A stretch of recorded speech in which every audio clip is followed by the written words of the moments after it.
கொடைக்கானல் வட்டக்கானல் பகுதியில் நெகிழி குப்பைகளை எடுத்துட்டு இருந்தப்ப பெண்மணியை காட்டெருமை தூக்கி வீசுற காட்சிகள் சமூக வலைதளங்களில் வெளியாகி பரபரப்பை ஏற்படுத்தியிருக்கு. காட்சிகளை முதல்ல பார்ப்போம்.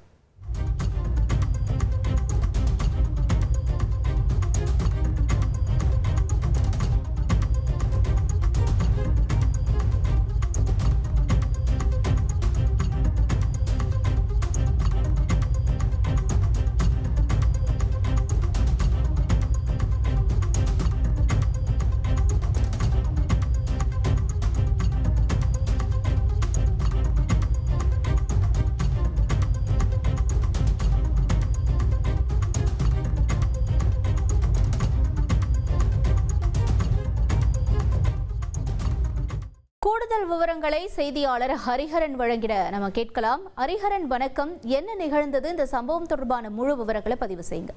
வணக்கம்.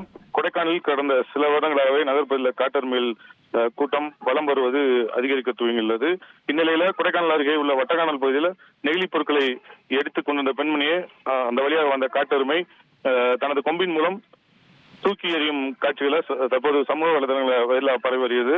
இந்நிலையில அந்த பெண்மணிக்கு கொடைக்கானல் அரசு மருத்துவமனையில முதற்கட்ட சிகிச்சைகள் அளிக்கப்பட்டு வருகிறது. தொடர்ந்து காட்டெருமையில் அதிக அளவு நகர்ப்பகுதியில நடமாட்டம் இருக்க நிலையில அவற்றை வனப்பகுதிக்கு விரட்ட வனத்துறையினர் உரிய நடவடிக்கை எடுக்க வேண்டும் என்ற கோரிக்கையும் எழுந்துள்ளது. தகவல்களுக்கு நன்றி ஹரிஹரன். இனி செல்லும் இடமெல்லாம் செய்தி. தந்தி டிவியின் வாட்ஸ்அப் சேனலை ஃபாலோ பண்ணினா செல்ல இருக்கும் இடமெல்லாம் செய்தி. இதோ QR கோட் இப்பவே ஸ்கேன் பண்ணுங்க, ஃபாலோ பண்ணுங்க.